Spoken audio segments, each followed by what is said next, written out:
All right, good morning, everyone. Happy Wednesday, happy hump day. It is June 26th. What I'm going to be doing here today, it's been a while since I've been on here talking about baseball.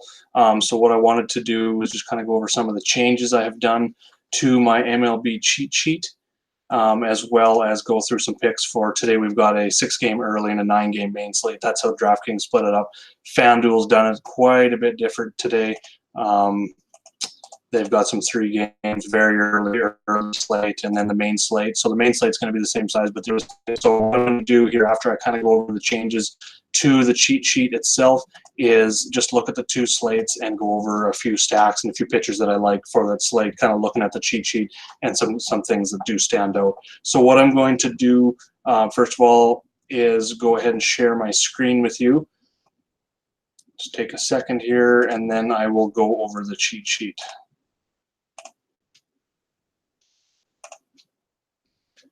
Okay, I think should be in view there for right now. If you can't see it, maybe can't hear me, something going wrong, just throw throw it up in the chat, and I'll fix it there for you. So a few changes to the cheat sheet that have come here in the last little bit. I've added some stuff here and there. We've got a ranking system, as you can see here on the starting pitcher page. This is going to be coming for hitters as well, and pretty much what I'm doing is just weighing all this different information, looking at the pitcher stats, the opponent versus daily split, and if you are new to the cheat sheet, what I'm doing here, as you can see, each individual pitcher, we've got pricing, odds, park factor, we've got all the stats here, as well as some advanced stats to go along with it. I do look at that quite a bit when weighing them. And then once you get over here, we've got the opponent's team. So for Chris Sale, for instance, we've got the Chicago White Sox. This is their splits versus righties and lefties. And then knowing that they're facing Chris Sale today, we can automatically look at their opponent versus daily split. So every pitcher on this sheet is labeled as a righty or lefty, of course. And then it figures out and it knows the team that they're playing, Chicago, Kansas City, San Francisco, and so on, what their splits are versus that pitcher, just so that we can see so we don't got to really break it down lefties versus righties. We can actually see in one column how good each individual pitcher's matchup is based on handedness of their opponent. So then we've got the opponent's last 7, 14, and season numbers there as well that you can look at for research. And then what the model is doing is over here, and it's just ranks of all the things that I'm looking at. So we've got opponent's season 14, last 7 days. We've got the opponent's split versus WOBA, WRC plus, and their K percentage in those splits. Then we've got the odds and the over-under and the park factor. We've got XFIP of the pitcher, K percentage, swinging strike rate as well. And there's going to be more added to this, but the model's actually been going pretty good recently, and it equals 100. I don't have that up here. But all these numbers of these weights are going to be added up to 100. If you want to create your own custom models, like I've been creating copies throughout the each individual day and just creating different models based on GPPs or cash games. So if you want to create your own models, go up to File, click Make a Copy, name it whatever you want there, click OK. It's going to open up another version. It's going to be editable for you to go ahead and change these numbers however you see fit. So like for instance, on GPPs, what I might do is go and crank up, maybe take the XFIP down a little bit and crank up the K percentage. What that's just going to do, maybe a little bit less on the odds kind of thing. We're kind of looking at that for a cash floor, XFIP with the pitcher. This is a cash model that I've been running. It's kind of just based around, I'm just testing it out as kind of a high floor thing for ranking pitchers. If I wanted to look at more upside, I'm going to maybe dig into the opponent's last 7 days, last 14 days, especially in the K percentage area, and just start playing around with that a little bit. So that model's there if you want to create your own copy and you want to play with it.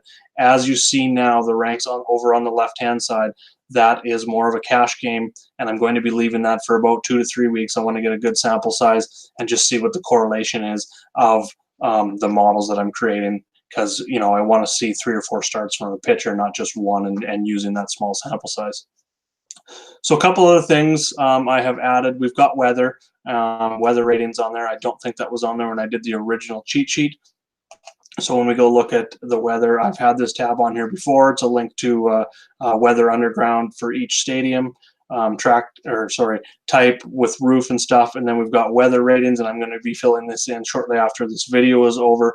So it's a 1 to 5 rating, 1 being no issues, 2 being slight risk, you need like 10 to 30% chance of rain, and then 30 to 60% chance of rain labeled as a 3. It's going to be more in the yellow, and you're going to see this on the starting pitcher tab as well as each individual hitter tab here as well. So 1 and 2, I'm not worried about. Batters, pitchers, cash games, not really worried about at all. 3 is when I start worrying about. Cash games, I'll probably tend to go away. Anything that's a 3 and in yellow, I'll tend to go away from pitchers in cash games. I'll still use pitchers and GPPs. Hitters are usually going to be okay in both. When it gets to the 4, when it's very, very risky, that's where I'm pretty much not using any pitchers whatsoever. I will use bats and GPP only. And then 5 is just a full fade. Looks like it either hasn't been called, the game hasn't been called yet. There's a very high chance it will be called. Usually this happens when you're locking for the main slate, but you're looking at some rain possible in some of the late games. So that's new, is the stadium weather. The other big thing that is new here recently is umpire information. It comes from this tab, and it's just pretty much looking at whenever the umpires are confirmed on each individual night. I enter that data in, and then right now I've got it on pitchers as a K boost. So like if Chris Sale gets a good umpire, you're going to see like a 1.01, 1.02 or higher. So anything higher than 1 is going to be obviously labeled green and color coded in green. That's what we're going to be looking for. That umpire has a higher K percentage than the league average of umpires when looking at that. And then we look at run boost as well. And then that same run boost is going to be, you're going to find over here in the run multiplier in the individual hitter section. So that can help you a little bit. You know, if you're making a decision between 2 pitchers, it's very close, everything across the board. Which one's got the better umpire chance for maybe a little bit more upside when it comes to strikeouts, or run boost when it comes to your individual hitters. If you're deciding between 2, maybe one has a little bit better umpire as well, a little bit lower K percentage, a little bit higher run boost. So help you out there. So that's new.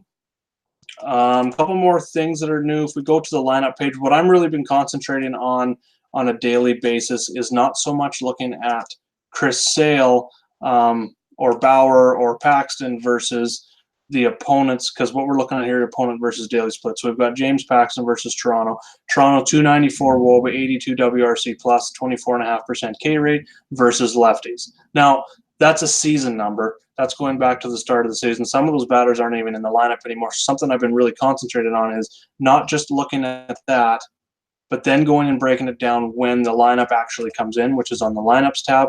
So for instance, let's just use Baltimore because their lineup is in. So Matt Strom for San Diego, we'll go look at him, we'll find him. Looks like a good matchup. We've got 300 WOBA, 85 WRC plus, 25% K rate for Baltimore versus left-handed pitching. Go to the lineups tab, we look at their lineup. So this is their overall numbers here. Anything here, this is their overall numbers, WOBA, X-WOBA, WRC plus, ISO, K percentage. But then we've got versus the split. So this is each individual batter's splits. And as you can see, the top of that Baltimore lineup has 4 batters that have been absolutely crushing left-handed pitching this season. 391, 359, 400, and 404 for Alberto, Mancini, Nunez, and Severino. Talked about them quite a bit versus lefties so far this season. They're all well above average when looking at WRC plus versus lefties. Mancini, Nunez, and Severino have big-time power versus lefties. And 23.4% K rate for Nunez out of those 4 is the highest. Only, you know, you don't start seeing that high K percentage until you get to the bottom of the lineup. And I mean, 5 through 9 all have 25% plus K percentages versus lefties. But you just, what I'm trying to get at is there's just a little bit more context that goes into just looking at team statistics for the season. Lineups change. Also, when you're looking at splits, you got to take into consideration that for National League teams and with so much interleague play now, those splits also include pitchers. That's why on my sheet now, when it comes to a National League team or a game being played with National League rules in interleague play, I'm leaving the pitcher out, and I'm actually Xing it out because it can skew those overall numbers that we're looking at. And then over here in the right-hand column, we can see this lineups, Baltimore's overall lineup, 24% K rate. All 9 batters that are in the lineup today overall, and then their K percentage versus lefties. So overall, yes, it's still at 26.3%, but the context we're taking from this is actually looking at the individual lineup and seeing that maybe Baltimore isn't so bad versus lefties, then the overall numbers show us because of those top 4 hitters in the lineup. They're also going to see the most at bats, and that's why when they face lefties, Baltimore moves those 4 guys usually to the 1 through 4 spots. So that's something that I've been looking at a lot more lately. Something else that's new is the starting pitcher report. So every starting pitcher in baseball is in here. Every pitcher in baseball, actually. So we've got games and game started. That's just so that we can sort the column and see, starters only. There's going to be more added to this so that we can sort by team and that. But first of all, I wanted to get all the pitchers in with all the pitches. So we've got 4-seam fastball, sinker, cutter, slider, changeup, curveball, splitter. And then in each one of those columns and groupings, we've got usage of the fastball, the velocity of the fastball, and the value. So anything above a 1 is positive, obviously, and anything below is bad when it comes to that pitch. So, for instance, we're looking at, let's just look at Julio Teheran here, 42% 4-seam fastball, throws it at about 90-mile-an-hour average velocity, which you'd think, wow, that, he gets a lot of movement. Now, that's something else that will be added in the future as well, is the actual movement on these pitches, because you're thinking of a 90-mile-an-hour average velocity fastball is not that great, but he's got a really good value on it. So my assumption, without looking into it at the moment, is that he's getting really good movement and good swings and misses on that, or a lot of soft contact. So then he throws the sinker 17% of the time, almost the exact same velocity, same value, and the reason for that is Fangraphs classifies fastball as 1. They put sinker kind of in the fastball, so we're going to be looking at the same ones there. It doesn't actually split up and tell you whether the pitcher's throwing a 4-seam fastball or a sinker or a 2-seam fastball. It just splits it into fastball. So that's why you're going to see between fastball and sinker the same pitch values. So then it goes the same for cutter, slider, changeup, curveball. So if you want to break down a pitcher, something I've been getting into a little bit more advanced here lately is looking at the pitcher that's starting tonight. Sure, yeah, I like Bauer. Let's go look at his pitch arsenal. Where's he really good? So 40% of the time he's throwing a 4-seam fastball. It's positive, 95 mile an hour. And his other big pitch here, when we're breaking it down, we got a curveball at 20%.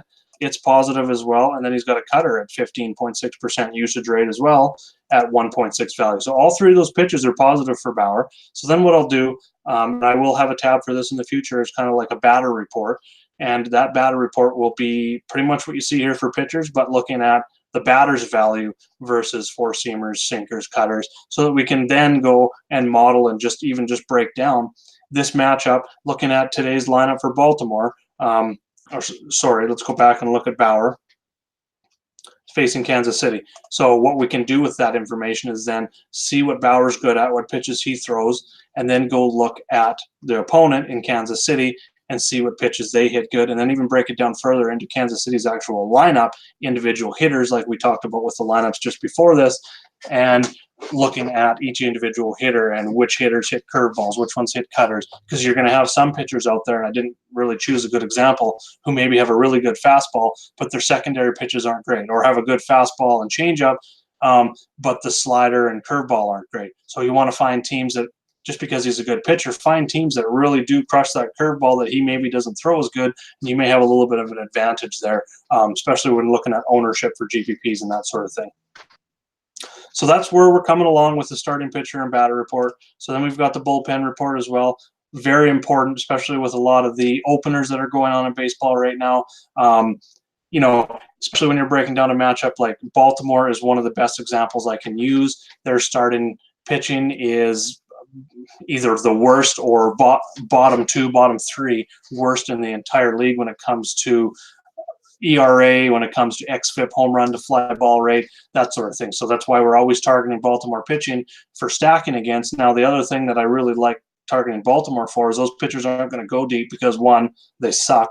2, they're usually not going deep anyway, is going to get a lot of bullpen time. So I want to target against bullpens. I want to target against teams that the starting pitchers maybe aren't great, aren't going to go deep, but then the bullpens are also excellent to target against too. So this is why I created the bullpen report. So like, for example, I'll go each day when I update, go to the last 7 days, and I'll just sort by ERA to look at who's been really good bullpens, and then just kind of look at across the board the season, last 30, last 14, and last 7 days, and just kind of look for some trends. Like, for instance, the Reds, as you can see, is green the whole way across. They've been awesome bullpen all year. Another trend that we can see is the Marlins. You know, if you're looking at the season numbers, they've got one of the worst bullpens in baseball. You start looking more, they've been a lot better over the last 7 days. Even better is the Twins above. They've been 4.4, 4.99 ERA over the season, the last 30 days, starting to get a heck of a lot better. 1 run better over the last 14 days, and another run, almost a run and a half better over the last 7 days. So just some trends to pay attention to. I talked about the Orioles. They've just been getting worse all year. Started, you know, for the season, they're 6.3 ERA over the last 14 days, over 9 ERA, 7.36 over the last 7 days. So that's just more information that we can use when deciding, you know, for our stacks and stuff like that. Even for your starting pitchers, you're looking at, say, James Paxton today. He hasn't been going deep into games, but if he gets out with a lead, goes maybe 6 innings, 6 2/3 innings, something like that, gets his quality start, is in line for the win. You want to make sure that that pitcher's got a good chance to get that win if he's a pitcher that maybe isn't going deep into the games. So you're going to want to analyze those pitching staffs. Like, for instance, that's the Yankees. So let's just go find the Yankees on this list here. And for some reason I can't. So they're about middle of the pack, a little bit better than middle average when it comes to the season numbers, a little bit down lately. So that's just another way that I'll go ahead and analyze that information. All right, so today we've got 2 slates. We've got the early 6-game slate, and then we've got the 9-game main slate. So we're going to have a look at that. For pitchers on that slate, we've got 1, 2, 3 here. Right now, these rankings are going to be for the entire day. I haven't got it split down to slate yet, but you can pretty much look at it and figure it out. So we've got Chris Sale, number 1, most expensive guy in the slate. He's not really in that Max Scherzer range, which I really do like that he is a little bit cheaper. He's almost $1,000 cheaper than where Max was yesterday. Huge favorite against Chicago. He's been really good. Since he's got a slate high 35% K rate, and that comes with getting double-digit strikeouts in 8 of his last 10 games, which has been good. He's had a few blips on the radar. He gave up 4 to the Yankees back at the end of May. He had some trouble against Toronto in his last start, gave up 7 hits, 3 earned runs there, but he still got his 8 Ks. So he only went 5 innings, which was the problem. But normally he's going 6 to 7 innings, lots of times more. He's an elite pitcher. He gets a really good matchup. As you can see, I don't think we've got Chicago's lineup in yet. We'll just go have a look here. Yes, we do. Okay, so Chicago's lineup today when looking at against Sale, the K rate is down quite a bit, 22% only, which is about league average, maybe just slightly below league average when it comes to K percentage against left-handers. John Jay hasn't been in there much. That's kind of skewing at that 0%, so I'd put them more as striking out a little bit above average against lefties. But Lurie Garcia and Abreu are the 2 guys, and even Jose Rondon under 20%. So the huge K upside maybe isn't quite there, but overall I like Chris Sale's my top guy. I like going to Paxton. He's number 2 in the model, minus 255 favorite versus Toronto. Toronto's numbers, this is another one. It is a little bit skewed because overall their numbers were pretty bad. They have been a lot better lately. I talked about this a little bit yesterday. We'll go down and look at Toronto's lineup here. So today they got a lot of Ks in the lineup versus lefties. Vladimir Guerrero Jr. is the only one under 20%. Galvis at 20%. But overall, they're 26% K rate versus left-handed pitching with the starting lineup today. So I definitely like Paxton in this matchup here. Like I said, the only concern is that he wasn't going deep, but his price is back down below 10K, so definitely looking at him. The pivot off of Sale and GPPs for me is going to be Bauer in that same price range. I'm always looking for the chalk, which I really do think it's going to be Sale today. People might trend down to Paxton just for that little bit of discount to get a little bit better bats throughout the lineup, especially on a smaller slate, especially considering there are some really good bats, and we're going to get into that here shortly. So right in the middle, we're looking for a GPP pivot. is Trevor Bauer and even Marquez. I haven't got him marked here yet, but I like him. He's number 3 in my model. The K percentage is down a little bit for Marquez, but he gets an excellent matchup versus San Francisco and the lowest total on the slate. It's a minus 140 favorite. And I think that K rate has some room to regress to the mean where we maybe seen last year he was getting 10 plus Ks when he was on the road. This is a great park for him, great park adjustment and away from Colorado. And the swinging strike rate's at 13.3%. So that tells me that, that's very close to where Sales is when it comes to swinging strike percent, right there with Paxton as well. But the K rate's quite lower. So I do see a regression to the mean there. So I like Bauer and Marquez for GPPs. Sale and Paxton are going to be my main and cash guys. On FanDuel, I'm probably going to end up siding with Paxton, depending on the values when I start putting the lineup together. For stacks, go to the team stack in here. Boston, LA, and Cleveland. And when you start going through the individual player or individual lineups here, I like the lefties for LA against Taylor Clark. As you can see, I always like targeting Ronaldo Lopez with Chicago. So I'm looking at Boston. He's been bad versus lefties, so it kind of sucks that Brock Holt's day-to-day. Benintendi's not in the lineup. I was all over him today. I really like Verdugo at his price. He's going to be a core play for me in the outfield versus Taylor Clark. Jackie Bradley Jr., I am upgrading him to a core play because he's up in the 5 spot today. And like I said, Ronaldo Lopez against lefties, so going to get Bradley in there. Bobby Bradley for Cleveland, he's going to be just a punt play for me, going up, good matchup against Junis. Again, as you can see, he struggled early, 50% hard contact though, so I expect those numbers to come up. He's got a good matchup. He's very cheap, and a Cleveland team that's projected for over 5 runs on the slate. So a few outfielders there. Shortstops, I'm looking at Bogarts and Lindor, both good matchups. For GPPs, because he's more expensive, especially on DraftKings, I will pivot to Fernando Tatis Jr. Taylor is going to be a nice, cheap, he's a punt play on FanDuel at 2,500 in that good matchup if you need some value at the position. Third base, I like Devers up there hitting second against Lopez. Lefties, he hits lefties well. Lopez struggles against lefties. Machado is going to be my GPP pivot off of Devers up in the top. Kind of staying away from the Yankees a little bit today. I don't think they're a priority, even though they're at 6.2 implied runs. Thornton has been a lot better. I think he's going to be a pitcher. As a Jays fan, I'm excited because I think he's going to be a part of the organization, a part of that, top 3 in the pitching staff for years to come.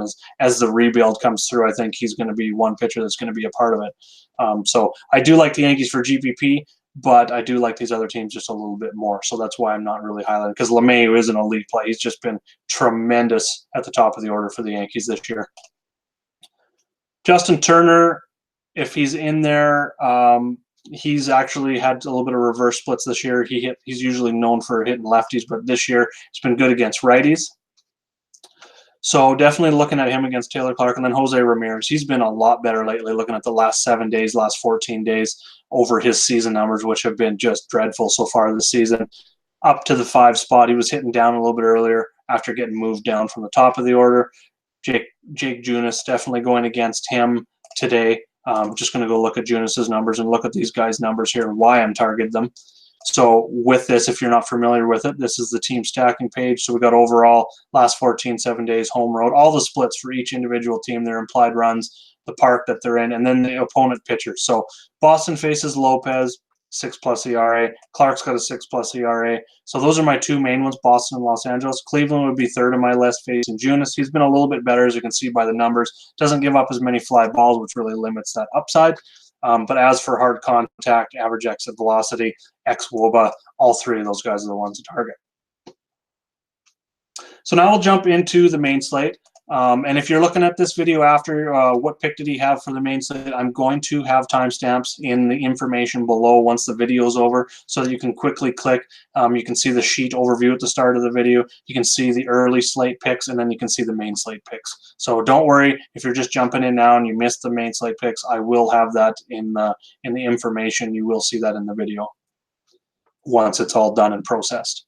So for pitchers, I like Corbin going up against Miami. Corbin struggled lately. He bounced back big time in his last start, put up 8 Ks. So he is a better pitcher. His price is back up. It was down there for a bit, but it's the lowest total on the slate. It's in a great park. It's against an opponent that really is not that great. 274 WOBA 70 WRC plus. They don't strike out. They strike out less versus lefties, so that's my only concern here. But Minor is more expensive on both sites tonight, so I definitely do lean Corbin as my #1 guy. Minor, he's definitely viable for cash. Detroit does hit lefties a little bit better, but they're striking out 27% of the time versus lefties. So I think he is viable. I've got him as a GPP pivot just because I am going to be loading up on Corbin as my main pitcher on this slate. I like Matt Boyd versus Texas, another team that Ks a ton versus left-handed pitching. He's a little bit cheaper. I love his price on FanDuel. Might even consider using him for cash if I need that extra $400 from Corbin. I think both are very viable here. I do like that 7.5 total -150 favorite, so I do lean Corbin a little bit more than Boyd, and so do my rankings here as well. So then tonight we've got the Tampa versus Minnesota, Jake Odorizzi versus Charlie Morton. I think, if anything, if this game stays at a 9 over/under, I haven't updated the odds in the last couple hours here. I'm definitely leaning to using maybe even both of those if that game looks like it's going to be one of those unders. So those are my pitchers for the main slate. I didn't really touch on any cheap guys. I play a little bit more FanDuel. Josh handles the DraftKings side of things. Definitely reach out to him. He is brilliant when it comes to finding those cheap pitchers, guys that are going to, hit their 3, 4, even sometimes 5 times value and help you load up on bats, especially on these slates when we have multiple high-end pitchers and you're playing on DraftKings. So definitely reach out to Josh when it comes to those side of things. But one guy that I am looking at just early, I haven't labeled him yet, is Hauser at the moment. Very cheap, mid-5K range on both sides. He's a favorite and one of the lower totals on the slate, and facing a Seattle team that just has not been the same since that opening 2-3 weeks of the season. So then stacks on this main slate. Haven't got too deep into it yet, so make sure to check the sheet, check the chat, as this will change and update throughout the day, especially as lineups come out for that main slate. Things change, especially value plays. Guys that jump to the top of the lineup maybe pick up some value because the sites haven't had time to adjust their pricing yet. So keep that in mind, that these are just my initial plays for the main slate. So Philadelphia and St. Louis are definitely #1 and 2 for me tonight. I'm going to dig into this young pitcher for Pittsburgh and kind of look at Houston a little bit more once the video's over. But initially, the two teams that I'm looking at are Philadelphia and St. Louis. Philly gets Jason Vargas, and while he hasn't been the same gas can he has been in the past, he's still not that great of a pitcher. He's posted a 3.75 ERA, but I'm sorry, Mets fans, I'm pretty sure that we're going to see some regression coming. He's got a 5.3 xFIP, 1.33 whip, which is actually comparing the guys that are in and around him, it looks good, but a 1.3 whip is not very good. The elite guys are around 1.1, 1.2 is even all right. As you can see, Charlie Morton's at 102, very impressive. Matt Boyd, 1.11. You start getting above that 1.2, you're giving teams a ton of opportunities with walks and hits. So definitely going to be going against Vargas, despite his overall numbers. I hope people maybe do stay away. And Philly's been red hot. They, just this series against the Mets, they got swept back-to-back series against the Nats and the Marlins. Looked to be dead. We had a great FanDuel lineups going in chat the other night. We targeted Philly. Philly was my main target. I 4-man stacked them with John Gray. That was the first game after the Miami series. They were all around 5 to 8% owned. That's not going to be the case as the series goes on. They've scored a ton of runs the last 2 games.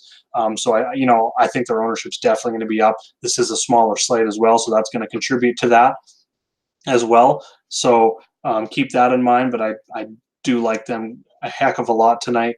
St. Louis going up against Daniel Mengden. Mengden has been horrible against left-handed bats, so I'm concentrating mostly on left-handed bats for St. Louis. But I will be, that's Colton Wong, Matt Carpenter. Definitely be looking at them tonight as plays, but I'm not going to discount the other guys as well because Mengden, as you can see, 1.65 whip, almost a 6 xFIP, giving up 40% fly balls. And something else I've been looking at, this average exit velocity and hard percentage is from StatCast, MLB.com StatCast. MLB Savant is the website, or Baseball Savant is the website, sorry.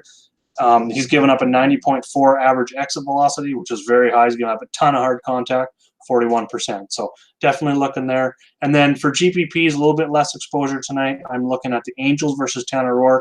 Problem is he doesn't give up a lot of fly balls. He doesn't give up a lot of home runs. So that's kind of why that's a little bit down on my list. I think they're going to be lower owned because of that, kind of like the Philly situation the other day.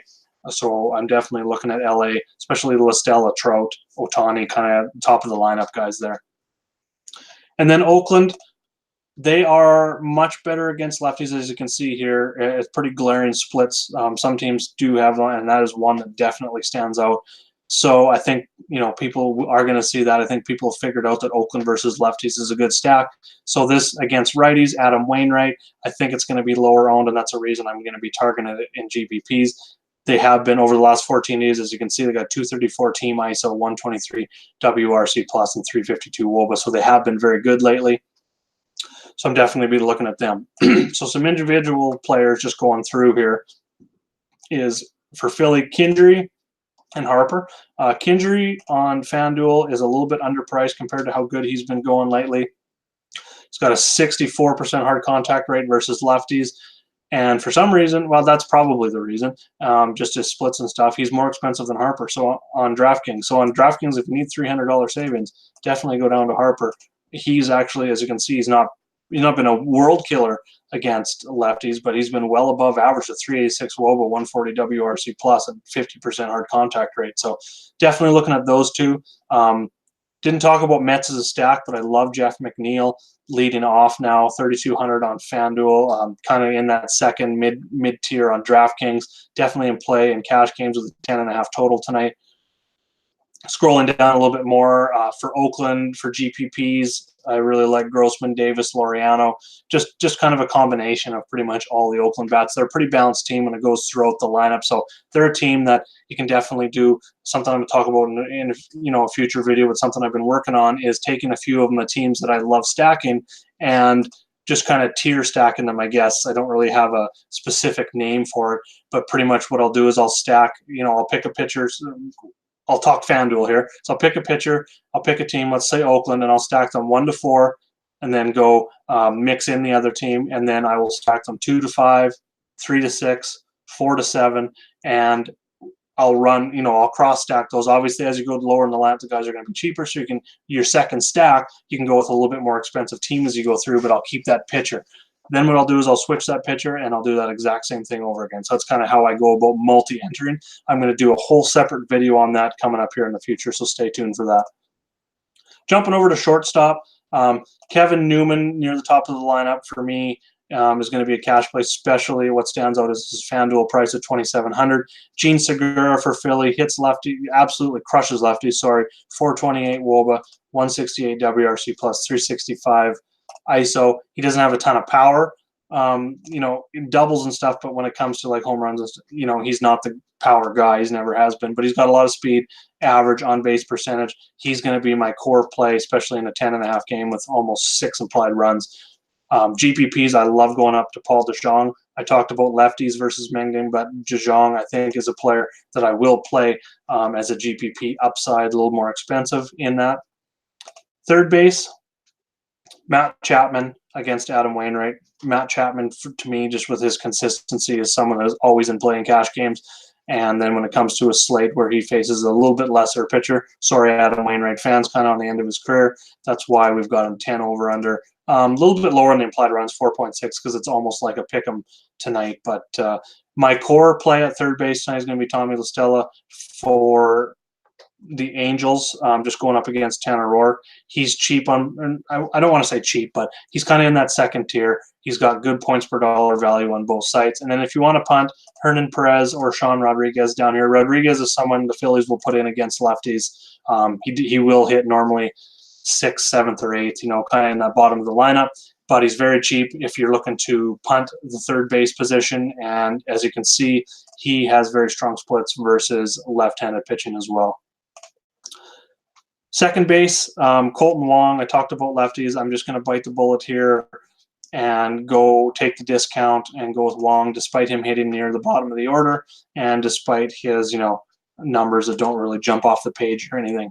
But I do like that. Cesar Hernandez kind of seems like a little bit more expensive version of Colton Wong, who's no longer hitting at the top of the order. So he's down near the bottom of the order as well. So out of those two, I think Cesar's going to be lower owned. Makes a good GPP play. but for cash, I'll just take the cheaper player and go with Wong. This is a position for me that is probably going to change throughout the day, so make sure to check that sheet as lineups come in for this main slate.